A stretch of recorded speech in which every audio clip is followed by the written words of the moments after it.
This video is going to be all about deer-resistant plants, and I'm definitely going to use deer-resistant instead of deer-proof because, unfortunately, you know, any plant that I've ever said was deer-resistant on this channel, and there's 1,800 videos on this channel, something like that, somebody down below has said the deer ate it in their garden. Once they get into a space where they feel protected, you know, they'll eat some things that are probably fairly unpalatable to them, you know, to keep that safety going overall.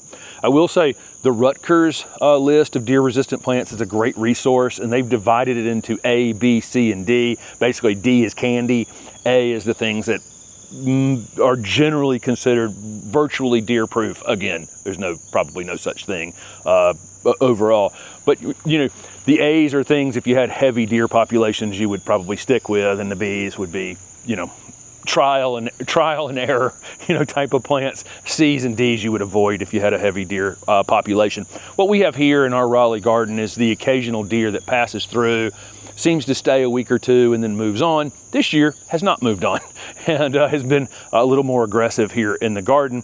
I've not made this video in 1,800 videos, again, because if I say something is deer resistant, you know, if you have a heavy deer population and you're using the things that we're going to talk about in this video, and then we're going to put a big list of plants up as we go through this video that you can try. I wouldn't go buy 10 of any of them. You know, I think it's more of when you have this kind of an issue, you're going to buy one of something, you're going to let it see what happens with it for a little while, and then go all in on it, you know, a little bit later. I think jumping all in initially is probably not the greatest idea. Ferns. There's a large list of ferns that are considered very deer resistant, and a very large list of grasses, ornamental grasses. We don't have those in our garden here in Raleigh for the most part. We have some grass-like things, but we just don't have a lot of grasses in our design here in the Raleigh garden. So I'm going to put that list up near the end of ferns and grasses that are considered deer resistant in the garden. But I'm going to talk about a couple of annuals. We do a lot of annuals from seed. One of those is Vinca, and we use a couple series of Vinca. This is a the Tattoo series, and what's the other series we use, Steph? Pacifica. Those have been extremely reliable for us from seed. This is that Tattoo Tangerine, which we use fairly frequently out here in the garden. It's just such a good plant. In the entire season here, I think I pruned the edges in a video a week or two ago, and that's it. Nothing else has happened to this plant since it went in April 15th. It's never stopped flowering. It doesn't require deadheading, and the deer won't, you know, this is one that's highly unlikely to be eaten in your garden. Another annual that we have that's not blooming because we had cut it recently are Ageratum. So Ageratum we usually have more of them here in the garden, and you can find white and blue and pink Ageratum. They are in the Asteraceae, and a lot of asters do get eaten, but they tend to avoid Ageratum from that group. Let's jump around and look at some other things. One other annual that we lean heavily on here are these Summer Jewels Salvia, and you can see this is a combination of just red and white. We also use the pink, and there's kind of a lavender color that you can get. They're easy from seed. If anything, they're overly vigorous in the garden almost. They have to be pruned several times a year to kind of control them. They're fantastic. Now this is a perennial. When I say annual salvia, a lot they're going to be perennial a little bit further south. Most of them are. But for us, we do have a couple salvias we're just flat out using as annuals here in our Raleigh garden. This is in the mint family, and so the Lamiaceae, and I've made a video on the Lamiaceae several years ago. A lot of that group is going to be considered deer resistant. For whatever reason, they tend, you know, these are the annuals and perennials that tend to be avoided, and we're going to jump over it and show you a couple of those things in the perennials that we have here in the garden that are part of this Lamiaceae as well. One thing I'll say is that, you know, at my nursery, when we were growing plants and I had deer pressure in my nursery, so when they had everything to choose from in a nursery setting, they would walk past all kinds of things to get to, number one was Indian hawthorns. Indian hawthorns right at the top of their list and we've had them come around to the front garden here and eat a little bit of our Indian hawthorns. I put them in a place where, you know, if we were going to have a deer out here, I didn't think they would come to, but they'll go out of their way to eat Indian hawthorns. There's something in it, you know, despite the fact that that is a North American deer species and that is an Asian plant. There's something in it that draws them in. Azaleas are on that list, typically. Evergreen azaleas are on that list, and deciduous azaleas. We actually had our deciduous azalea in the back garden eaten this year as well, pretty well. American arborvita, or Thuja occidentalis, is definitely on that list. We go up to the northeast and they've formed them into lollipops all over the place. They really like to graze on the bottom of those. They would go around everything in the nursery to get to roses. That was another thing, you know, despite the thorns on the roses. A lot of plants have armed themselves to prevent herbivory. Herbivory is, you know, animals eating the plants.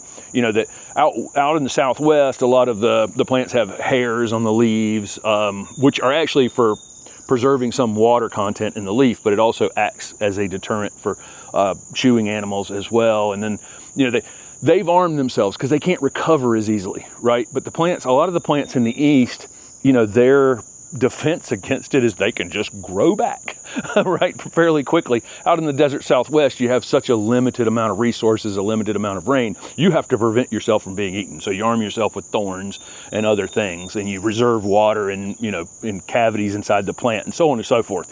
But again, a lot of the plants in the East, you know, that are native to the East have, you know, succumbed to a lot of deer and a lot of herbivory from rabbits and other things as well.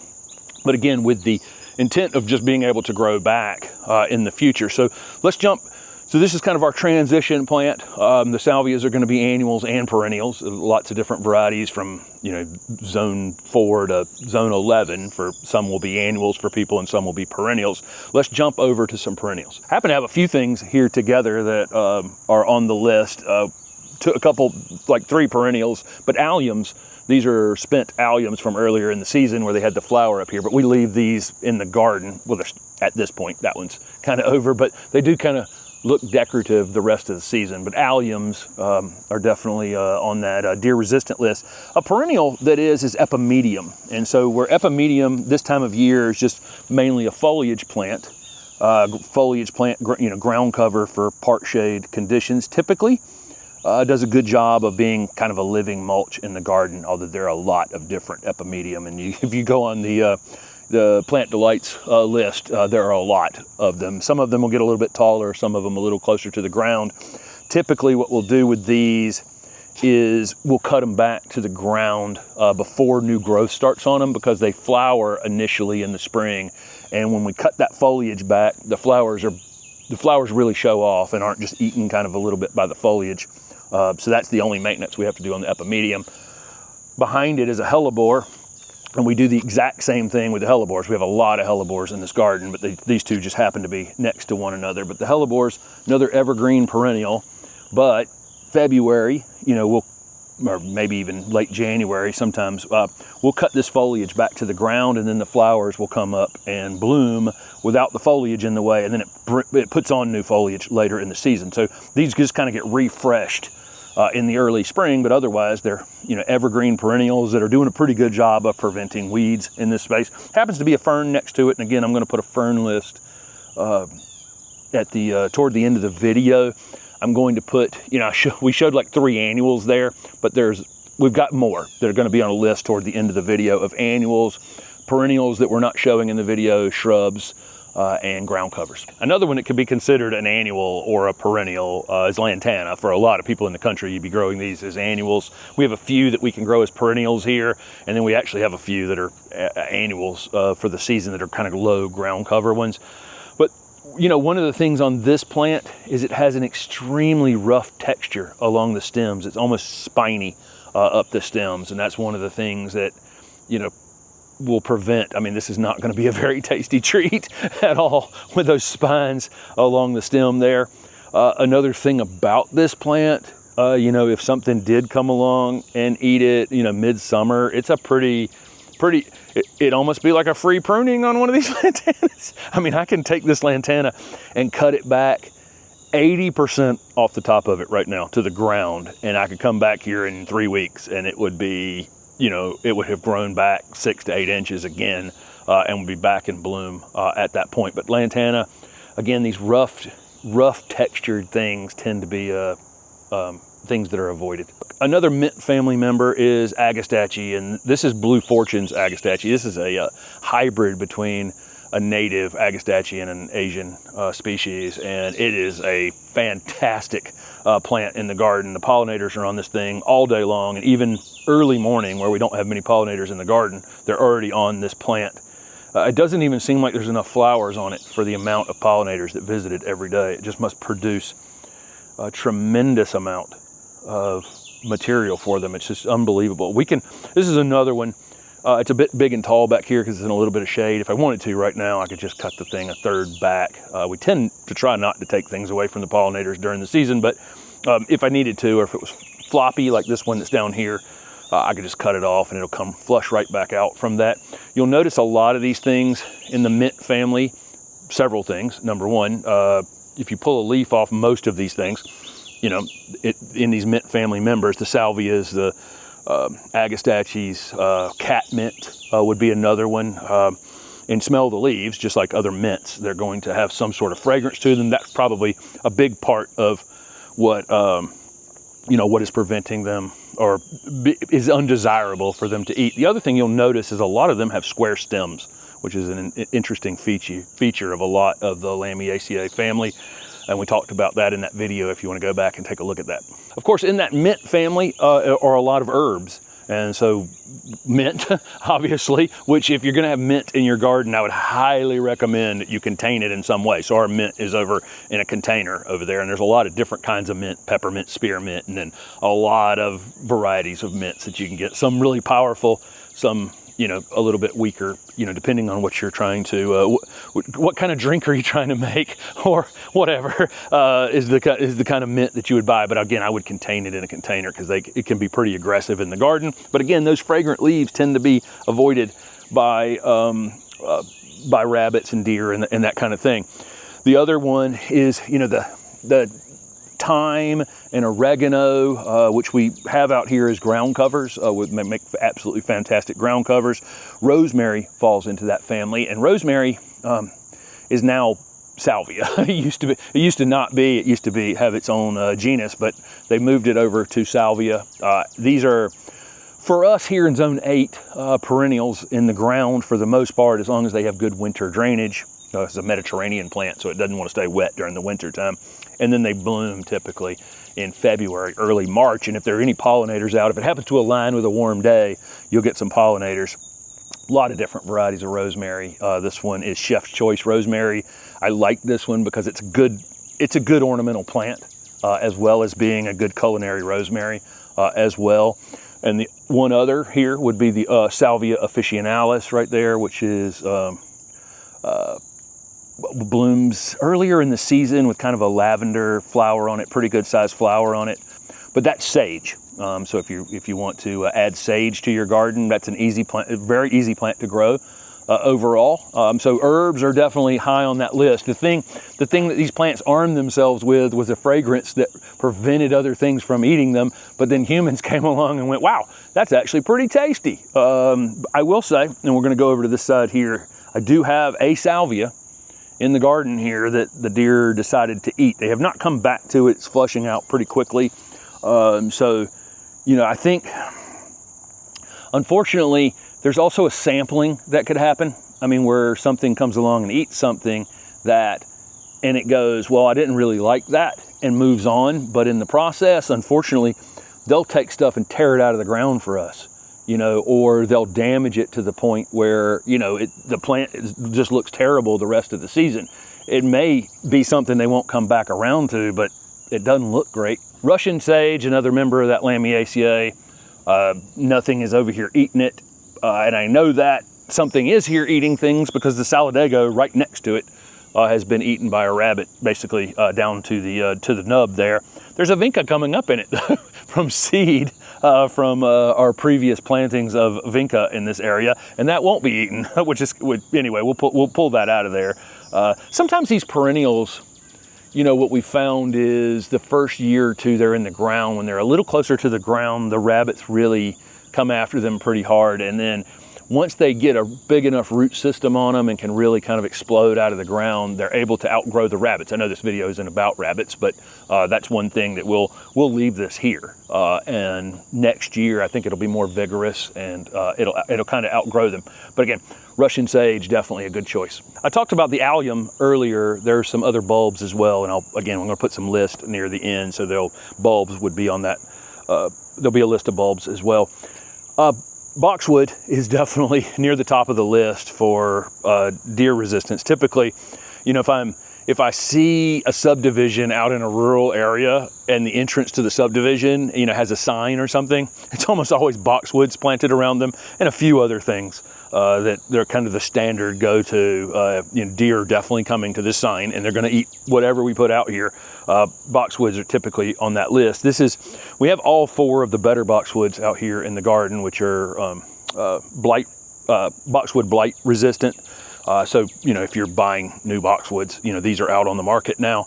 One other thing, we have a yucca in a container over there. Yucca definitely on the list. And again, that's a very well-armed plant. You know, I'm sure that's one of the reasons, but it also has a really thick leaf on it as well. And I think that also makes it, you know, overall less desirable. But let's take a look at a few more shrubs. So while our redbud was definitely eaten this spring and early summer, it's flushing back out from it. It's recovered very quickly. Definitely a high on their list. There's a boxwood down here below it that wasn't eaten at all. There's probably a lot of other things in your garden too. You know, you're looking at, you know, a list of ratings, you know, like the Rutgers list where they're divided into A, B, C, and D. Your deer may be different than other deer. Weirdly, we've had this deer out here the entire season, and it's eaten all kinds of things that, you know, that are normally taken on by deer, but it's left every hosta alone in the garden. So it doesn't necessarily always mean hosta's usually near the top of the list for things eaten.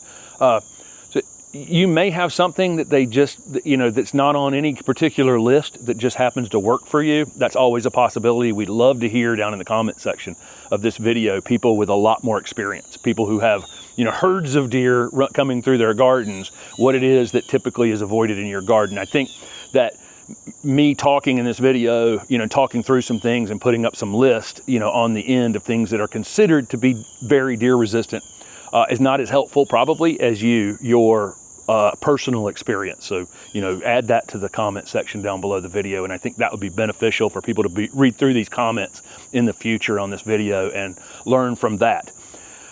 Barberries are deer resistant, and we see that, you know, up in Connecticut, especially, you know, where they're actually invasive. Down here in Raleigh, we don't have an issue with them being invasive. And in fact, the barberry that I'm standing in front of is called Luton Rouge. It's never flowered. It doesn't actually seem to produce any flowers or berries or fruit regardless.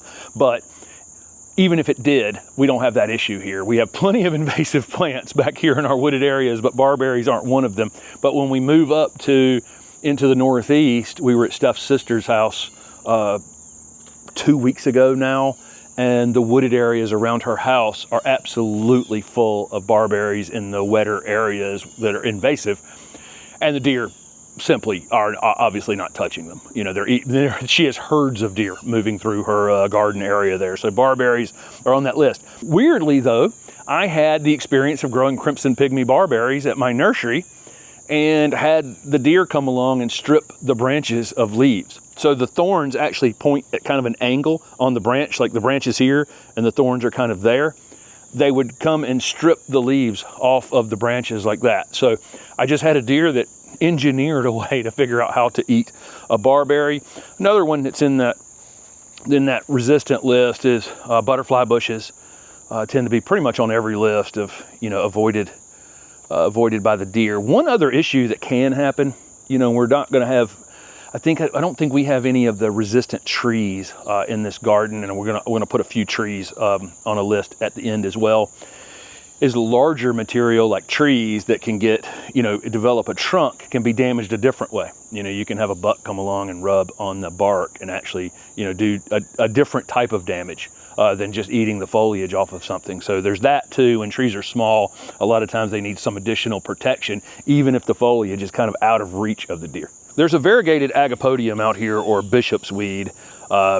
This is my warning part of the video, is some of the things that are on the deer resistant list can also be very hard to garden with. And this Agapodium is definitely on that list. This thing is super aggressive. It can take over this entire space rather quickly. So we'll probably end up eliminating it out here in the garden. We had this little bit of a space over here in the corner that's dry shade, which is actually slowing it down quite a bit. But if it had a little more moisture, it would have already overrun this space potentially. There's some Pachysandra. Pachysandra is on that list as well. This came with a plant that someone gave us, and I've been trying to eliminate it over here ever since. But a lot of people use it as a,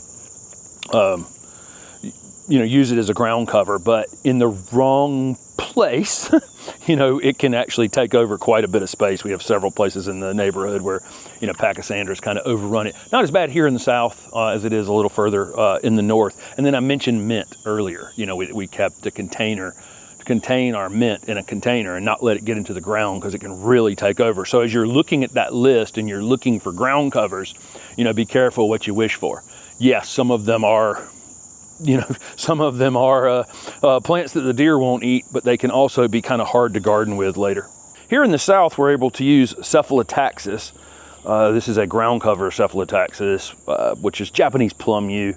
You'll get these in all different sizes. This is a ground cover one, obviously a prostrate one, and then there are ones that are mid-size and then get bigger than this. Weirdly, they do eat regular yews, so but we have weird. They look alike, but they just don't bother these. And so I would say the vast majority of shade gardens that we cover here in the southeast are going to have some form of this plant in the garden, because it's also tolerant of dry shade. And this particular area that we're growing this one in is in dry shade, and it has just hit the ground running. You can see how much, see how healthy and happy that plant actually is.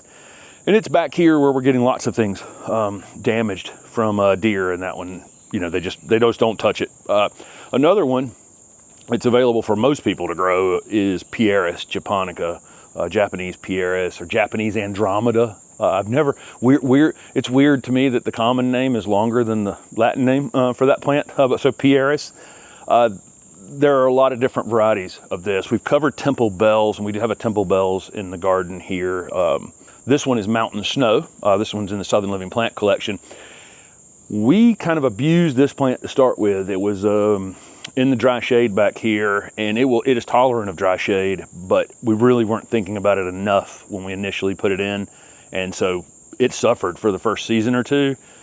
It's finally figured out it's rooted in, it's good to go now, and it's grown a lot this year, really grown a lot. But this early flowering, white flowers, a little too early for the pollinators, then this flush of red growth, and then it settles into this the rest of the season. Really easy plant. These don't read the tags, and so when you buy one of these, it'll say they get 4 to 5 feet, and then I've seen them tree formed. Same varieties that say 4 to 5 feet eventually can be, over 25 or 30 years, they can turn into small trees if you let them. But they can be pruned after they flower if you want to. But again, another very deer-resistant leafy evergreen shrub. The best overall way to take care of this problem is to have a fence. Have some sort of fenced-in area that needs to be 7 feet tall. I have a 7-foot tall plastic deer fence that I bought from Amazon years ago. We have it doubled over, and we use it as basically a rabbit barrier for our vegetable garden over there. But I may stretch it out to 7 feet next year if we continue to have deer issues out here. Mark Wethington, the director at J.C. Ralston Arboretum, his garden is more exposed to deer in a wooded area than any garden I've seen in Raleigh ever. It has a giant wooded area behind him where deer can be. And he took a piece of very heavy fishing line and ran it between the trees all the way around it, and they come and bump into it, and it deters them. And he hasn't had any damage. They'll probably eventually figure it out, but it's like a very, very heavy fishing line tied between trees. And apparently they just bump into it, and that's enough to distract them, probably temporarily. But so it's fences, physical barriers, obviously. If it's a heavy deer browsing season and you think it's going to not be, last for very long, obviously you can put some sort of netting over it, like a like you would protect fruit with or something like that. And then of course there's sprays. We use the deer repellent spray, and we've mainly more done it for rabbits. You know, the ones that are listed for rabbits, like the liquid fence here, that's deer and rabbit. We've mainly used this because rabbits have actually been our bigger problem over the course of this project. But this is a granular product that you can put down.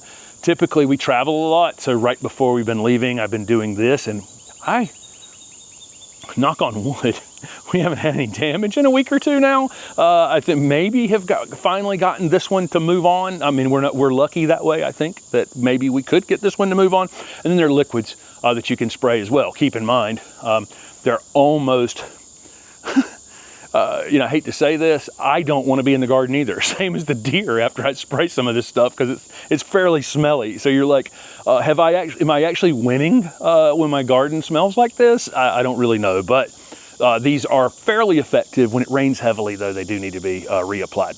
Again, I think the best overall resource will be folks who have these issues and are looking for solutions, either in this video or looking for, other people to tell them. So make sure you participate in the comments if you have any experience.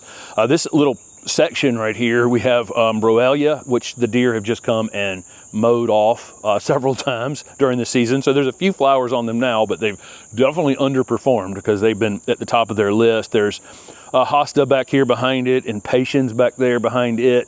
All things that are on the list that the deer will definitely eat in your garden. Potentially Japanese maple. Japanese maples, when the new foliage is coming out on them in the spring, right at the top of their list. When we did the Japanese maple video earlier in the season at the Swanson's house, their back garden has a deer fence all the way around it. The Japanese maples in their front garden get browsed on by the deer quite a bit. So, we've got quite a collection of things here that the deer will absolutely eat, and we have a few that they tend to avoid. Another one that I'll give you in the ground cover world, and it's another Lamiaceae member, are ajuga. Ajuga tend to be ground covers that could be a little more easily controlled overall in the garden. They'll bloom heavily in the spring. This is a variegated one here, but we have narrow foliage ones, black foliage ones, green ones, different color flowers. They get these flower spikes on them in the spring that are quite showy, and then look like this the rest of the season. But that's another one that's a good choice, and that would be on my ground cover list of won't eat your entire garden. At the same time, very easy to rein back in if you ever need to.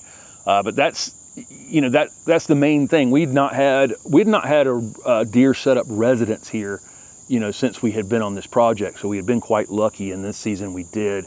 Where most of my experience with deer come is in my nursery. I just had a wide open field. It was very, putting a deer fence around, a 10 or 15 acre piece of property is not inexpensive. It's not a natural situation for a browsing animal to be able to go to the same spot and just stand there, and eat day after day after day. Typically, the way that type of browsing works, whether it's a herd of buffalo or a group of deer, is that there are animals that move them on. So there would have been coyotes, there would have been wolves, there would have been other things that would have moved them to another spot. So they wouldn't be eating something till it's dead. That's the unnatural state here. It's not unnatural, obviously, for a herbivore to pass through your garden. What's unnatural about it is for them to stand there day after day after day. And we just, we eliminated all the things that move them on. And so now we kind of have to live with them in this way, and search for ways in which to garden with them, especially in the cities. If you have deer issues, and we have a lot of them in Raleigh, North Carolina area, as I know everybody does everywhere. So there you go. There are a few things in our garden that we know to be very deer resistant. You can access, that Rutgers list is a pretty good list.